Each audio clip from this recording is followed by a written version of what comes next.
L'actualité économique sur CamNews 24, Madame, Monsieur, bienvenue à tous. Merci de nous y retrouver.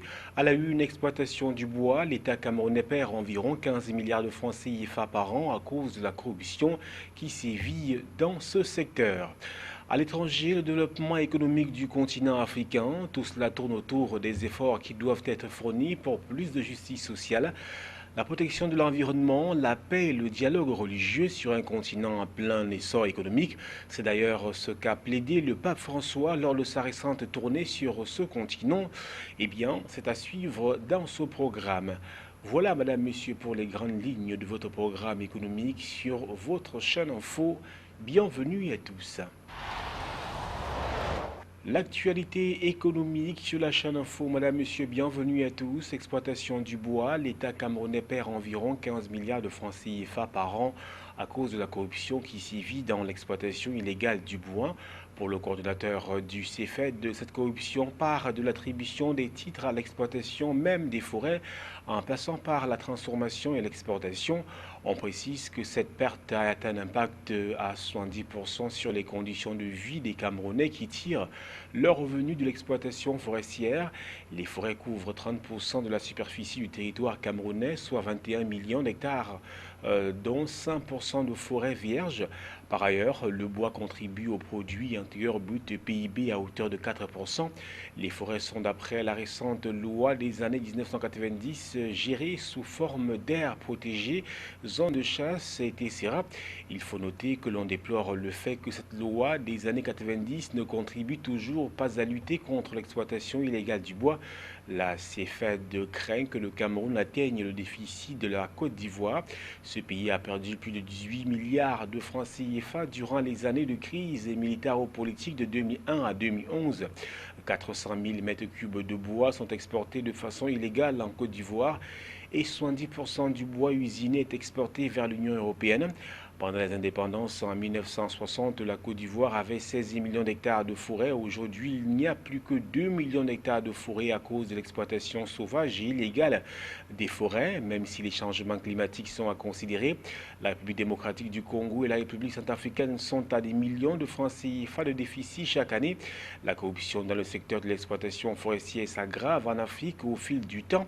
L'organisation de la société civile africaine en plateforme d'échange pour la lutte contre ce fléau vise à réduire cette pratique destructrice progressivement. Accès au logement. Dans sa loi de finances 2016 au Cameroun, le gouvernement camerounais ambitionne de faciliter l'accès au logement grâce à des incitations fiscales. C'est ainsi qu'il se propose dès l'année 2016 d'exonérer de taxes sur la valeur ajoutée TVA les intérêts sur les prêts immobiliers et les transactions sur les logements sociaux. Cette mesure vise à inciter les particuliers et opérateurs économiques à se lancer dans le logement social en éliminant de la structure des coûts certains éléments fiscaux qui ont souvent contribué à décourager les potentiels acquéreurs ou opérateurs du secteur de l'immobilier. La finalité étant de baisser les coûts et de rendre le logement social plus accessible dans le pays. Pour rappel, avec une population de plus de 22 millions d'habitants, le Cameroun fait actuellement face à un déficit de logements sociaux officiellement estimé à près de 1,3 million d'unités. Un projet de construction de 10 000 logements sociaux a été lancé il y a 5 ans, mais n'a pas encore été réalisé à plus de 20%. Et puis de l'aide pour les sinistrés, le ministre des Petites et Moyennes Entreprises, de l'économie sociale et de l'artisanat, Laurent Serge Etondingo, a procédé à la remise des 133 108 000 francs CFA octroyés par le chef de l'État camerounais, Paul Biya, en faveur des 192 sinistrés du centre d'artisanat de Maroua dans la région de l'extrême nord Cameroun.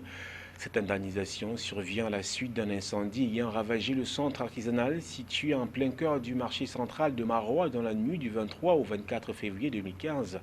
Laurent Serge Etondingo a par ailleurs annoncé la réhabilitation du centre cité à l'occasion de l'inauguration du village artisanal régional de l'extrême nord.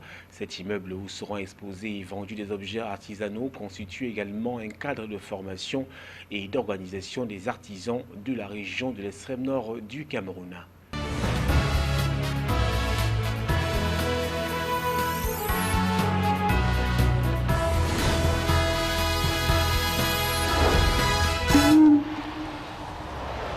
L'actualité économique au-delà des frontières camerounaises, le développement économique du continent africain, eh bien, tout cela tourne autour des efforts qui doivent être fournis pour plus de justice sociale, de la protection de l'environnement, la paix et le dialogue religieux. C'est d'ailleurs ce qu'a prôné le pape François lors de sa récente visite sur le continent africain, un continent en plein essor.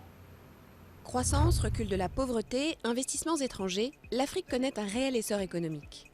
Quelques pays tirent particulièrement leur épingle du jeu. Le Maroc, l'un des principaux nœuds commerciaux du continent. Premier producteur de poissons d'Afrique en 2014, il espère faire de la pêche un pilier de son économie. Le secteur touristique en est un autre.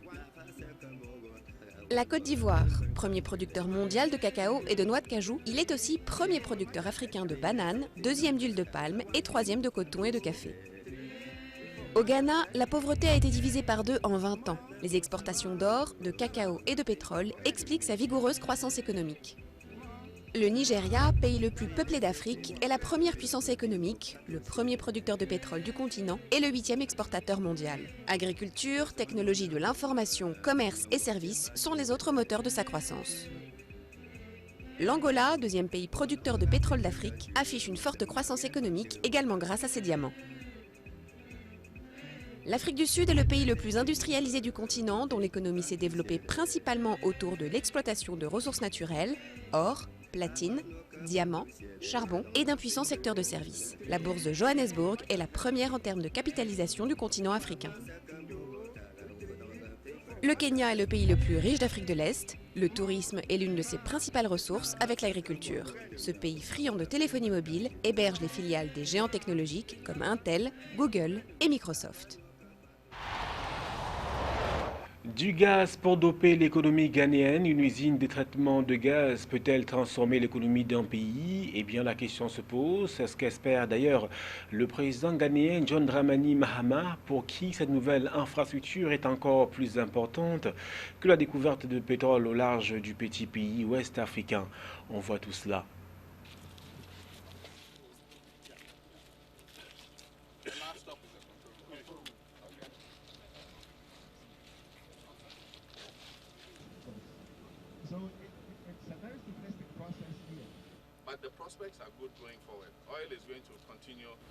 Les perspectives sont bonnes pour l'avenir. Le pétrole va continuer à contribuer à notre budget parce que, comme je l'ai dit, avec les autres récentes découvertes qui ont été faites et l'augmentation de production de fuel, cela signifie qu'à partir de 2016, puis 2017, nous allons augmenter nos revenus du pétrole.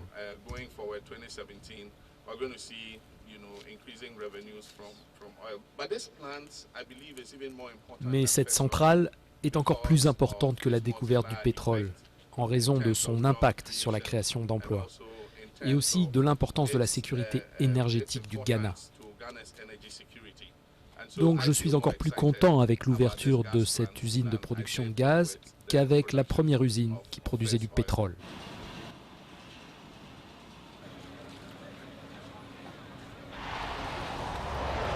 Voilà, place à présent au chiffre du jour. Il est de 15 milliards de francs CFA et ce chiffre symbolise la perte annuelle dans l'exploitation du bois au Cameroun. Avant de clore ce programme économique, le rappel de la titraille, exploitation du bois, l'État camerounais perd environ 15 milliards de francs CFA par an à cause de la corruption qui sévit dans l'exploitation illégale de ce secteur. À l'étranger, développement économique du continent africain, tout cela tourne autour des efforts qui doivent être fournis pour plus de justice sociale, la protection de l'environnement, la paix et le dialogue religieux sur un continent en plein essor. C'est d'ailleurs ce qu'a plaidé le pape François lors de sa récente visite sur le continent noir. Voilà, madame, monsieur, c'est la fin de votre programme économique. Merci à toutes les équipes réunies autour de Yves Anselme Tadiofo. Nos programmes se poursuivent sur la chaîne Info.